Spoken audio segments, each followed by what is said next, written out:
Oke, assalamualaikum warahmatullahi wabarakatuh. Ya, um, Om Swastiastu, salam budaya, salam kebajikan, dan selamat pagi, siang, sore, malam ya.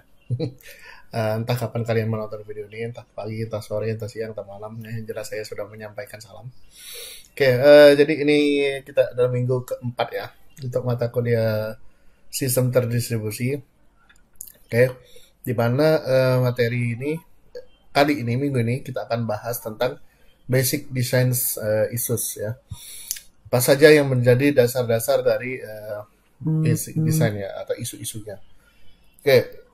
Nah, untuk prinsip rekayasa perangkat lunak atau RPL ya, yang umumnya ini mencakup ketelitian ya dan formalitas ya, serta permisahan perhatian, modularitas juga, ada abstraksinya juga, terus antisipasi perubahan ya. Nah, itu untuk yang masalah umum prinsip dari RPL ya. Nah, untuk yang masalah khususnya dalam sistem terdistribusi ya, ini yang pertama adalah naming atau penamaan. Terus ada communicate atau komunikasi. Terus ada strukturnya perangkat lunak itu sendiri atau software structures ya. Terus ada alokasi beban kerja, workload ya. Oke, terus terakhir adalah menjaga konsistensi atau konsistens. Nah, kita bahas satu-satu. Untuk naming atau penamaan ya. Nah, di sini syarat-syaratnya tuh ya, yang pertama, nama itu diselesaikan saat diterjemahkan ke dalam bentuk yang dapat ditafsirkan dalam referensi sumber daya maupun objek ya. Nah, yang kedua, ini pengenal sebagai pengenal komunikasi ya. Misalkan alamat IP dan nomor port ya. Nah, yang ketiga ini sebagai resolusi nama melibatkan beberapa langkah terjemahan ya. Biasanya untuk penamaan nama-nama asing ya. Nah, yang keempat adalah pertimbangan desain ya. Jadi untuk memisah, jadi nama ini identik untuk memisah desain-desain yang ada, misalkan desain A, desain B seperti itu ya. Nah, yang kelima adalah pemilihan ruang nama dalam setiap jenis sumber daya atau resource ya. Nah, yang keenam ini memberi nama layanan atau servisnya. Jadi kita memberikan nama layanan untuk menyelesaikan nama sumber daya dalam komunikasi ya. Misalkan di situ ada bahasa Indonesia ya. Nah, yang terakhir adalah layanan nama termasuk resolusi, konteks ya, penamaan, struktur, hierarki ya, dan perlindungan sumber daya ya. Nah, itu untuk penamaan atau naming ya. Nah, lanjut yang kedua. Ini kedua ya kalau nggak salah ya. Ini kan iya benar. Cuman C itu namanya. Oke. Communication atau komunikasi ya.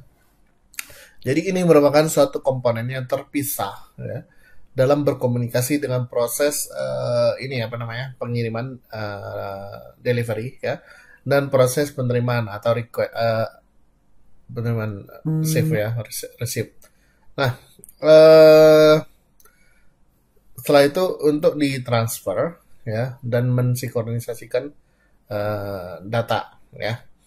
Nah, yang pertama misalkan pengiriman pesan atau delivery the message itu terdiri dari namanya kirim dan terima primitif ya. Jadi kita masih mengirim dan menerima secara primitif. Terus untuk mensinkronisasi atau memblokir ya, atau asinkron dan non pemblokiran. Nah, ini kita akan bahas untuk minggu-minggu berikutnya ya. Nah, yang kedua namanya abstraksi ini ditentukan. Misalkan bisa kita menentukan salurannya ya, saluran komunikasi A berarti ini untuk yang khusus yang A ya. Terus begitu juga ada soket. Nah, begitu juga ada port. Nah, jadi komunikasi itu berdasarkan saluran, soket, dan port. Nah, yang ketiga ada namanya pola komunikasi ya. Misalkan komunikasi antar klien server. Nah, di situ misalkan remote procedure call atau RPC ya, terhadap pengiriman fungsi ya, dan ada multicast group. Nah, ini RPC kalau nggak salah kita akan bahas pada minggu-minggu sebelum UTS ya. Oke. Nah, terus ada namanya software structure.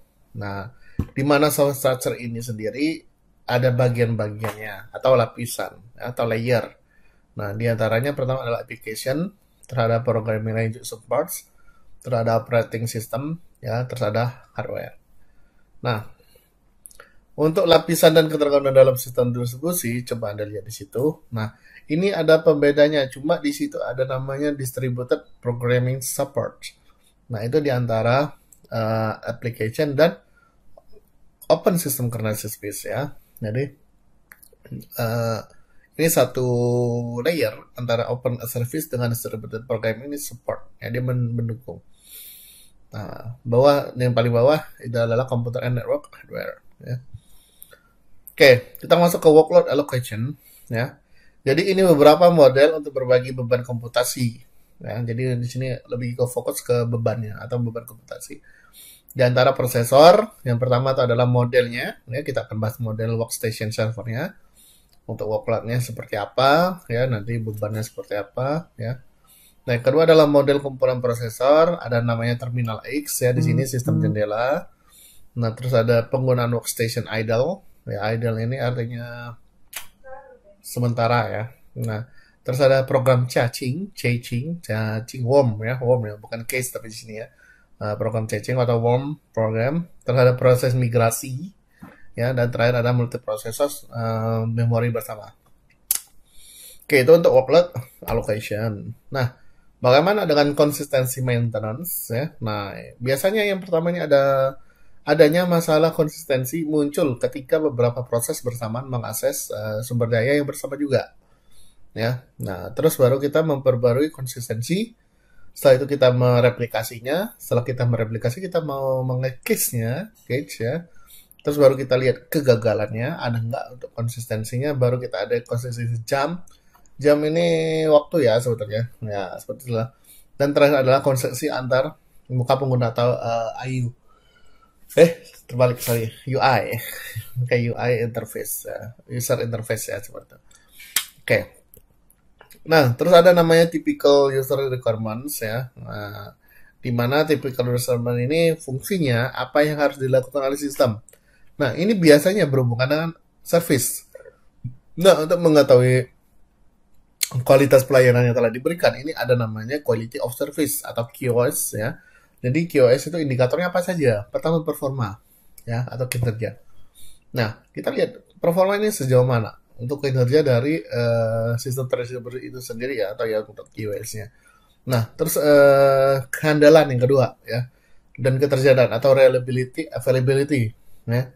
Nah, ini ada nggak availability-nya? Atau reliability-nya handal nggak? Ya, biasanya ini lebih ke apa ya? Pelayanan juga sih ya, sama ya. Lebih ke handalan. Nah, terus yang ketiga, secure nggak? Aman nggak? Nah, seperti itu ya. Jadi kualitas ini kita mengetahui dari sisi keamanan juga ya. Nah, seberapa jauh ini keamanannya dapat dijaga oleh suatu sistem ya. Terutama pada saat sistem terdistribusi dijalankan. Nah, yang keempat ini dapat dikonfigurasi ulang ya, perubahan sistem yang mulus ya. Jadi ini misalkan ada temuan ya, ada permasalahan, jadi kita bisa merekonfigurasi lagi kembali ya. Nah, yang kelima ini baru kita bisa mengganti komponen. Nah, ganti komponen atau proses yang gagal tadi ya. Kita lihat sejauh mana apa saja yang gagal, apa saja yang bisa kita ganti ya, seperti itu. Nah, bukan terakhir sih, yang selanjutnya adalah menggeser beban. Jadi kita menggeser beban yang mana yang agak berat yang kita lakukan terlebih dulu. Atau yang ringan, kita nggak lakukan yang ringan. Jadi nanti kalau ringan yang ini habis, dikerjakan, ya baru kita akan memfokuskan pada yang beban yang agak berat. Ya. Jadi kita berat pun bisa jadi kita bagi-bagi lagi seperti. Nah, terakhir baru kita meminimalisirkan komunikasinya, ya. Biasanya untuk case-nya. Jadi makanya kalau saya sering buka web browser paling Ctrl R ya. Nah, itu Ctrl R ini fungsinya untuk membersihkan komunikasi ya, misal casing, charge ya, case ya seperti itu. Oke, nah pokok bahasan terakhir adalah tugas. Oke, ini silakan dikerjakan nanti.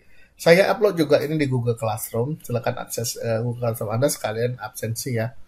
Nah, tugasnya paling nanti di situ ada ketentuannya, kapan ngumpulnya, entahkah itu individu, entahkah itu perorangan. Oke.